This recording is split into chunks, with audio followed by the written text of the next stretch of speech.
pleased to rise this afternoon to recognize National Day of Mourning.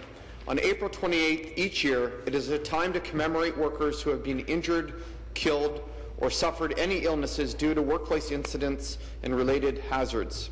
It is important for all of us to pay tribute to those individuals whose lives were affected by a workplace injury or illness and who are now striving to move forward with a better future.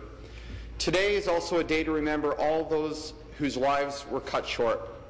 These tragedies affect not only a worker's family, but also one's co-workers and an entire community. Across Ontario, there will be many events and ceremonies held as a visible tribute to all this day. The purpose of this day of mourning serves as an excellent reminder to all of us to renew our commitment to improving the health and safety of all those in the workforce so we can prevent any further deaths, injuries, and illnesses. Speaker, it was back in 1984 that April 28th was established the National Day of Mourning by the Canadian Labour Congress.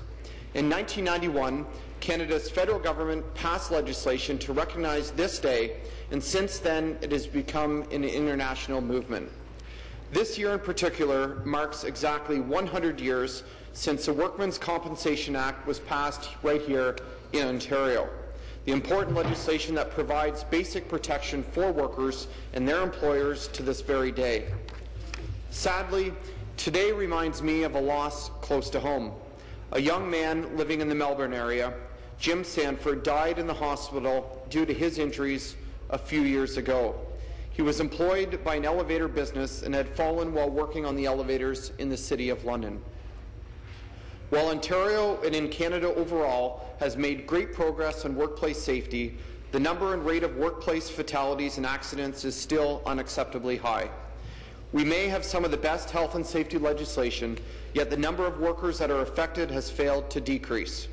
Many say that workplace health and safety is important, but the reality is that far too often, not enough is being done before incidents occur. Many of these workplace incidents are entirely preventable.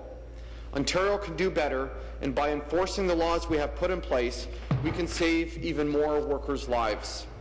We need to continue remaining vigilant that any legislation is comprehensive, monitored, and strictly enforced. While we take this day to honour the people who have passed away, we should also be reminded of our need to continue protecting and advocating for those that are living. We should use this as a day to rally our workers to reflect on what needs to be done to further prevent deaths, injuries, and illnesses in an ongoing initiative to maintain safe working conditions. Speaker, on behalf of Tim Hudak and our entire PC caucus, I'm committed to continue standing up for hardworking individuals in Ontario and their ongoing safety in the workplace. Thank you. Thank you. Further responses from